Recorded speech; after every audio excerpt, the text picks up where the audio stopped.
Peru में आश्चर्यजनक पुरातात्विक खोजें की जा रही हैं, लेकिन इंसानों द्वारा नहीं, एआई ये खोजें कर रहा है। एआई ने पेरू में 178 प्राचीन प्रतीकों की खोज की है। हाँ, 178 नई नाज़का लाइनें, जो पहले अज्ञात थी।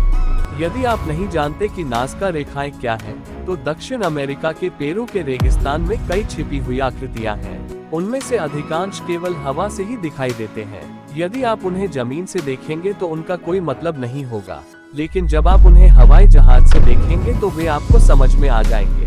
अब आइए नए खोजे गए आंकड़ों पर नजर डालें। ठीक है, एआई ने यही पाया और आप तुरंत सिर पर एंटेना वाले एक एस्ट्रोनॉट के बारे में सोच रहे हैं, है ना?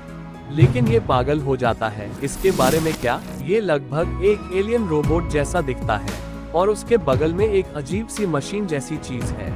उसके एंटेना पर ध्यान दे और वो कहाँ इशारा कर रहा है? सबसे ऊपर। अब यहाँ अगला है। आप क्या सोचते हैं?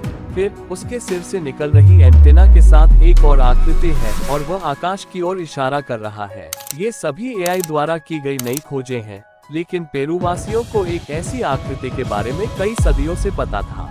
वे इसे एल एस्ट्रोनॉटो कहते हैं, जिसका अर्थ है अंतरिक्ष यात्री, क्योंकि आप देख सकते हैं कि वह ऐसा दिखता है जैसे उसने हेलमेट पहना हुआ है और वह आकाश की ओर इशारा कर रहा है, जैसे कि वह हमें बता रहा है कि वह कहां से आया है। क्या प्राचीन एस्ट्रोनॉट्स पृथ्वी ग्रह पर आए और एक नई प्रजाति बनाई, या किसी मौजूदा प्रजाति को आनुवंशिक रूप से संशोधित किया? क्या वो प्रजाति अब पृथ्वी पर अपनी वास्तविक उत्पत्ति के बारे में शोध कर रही है?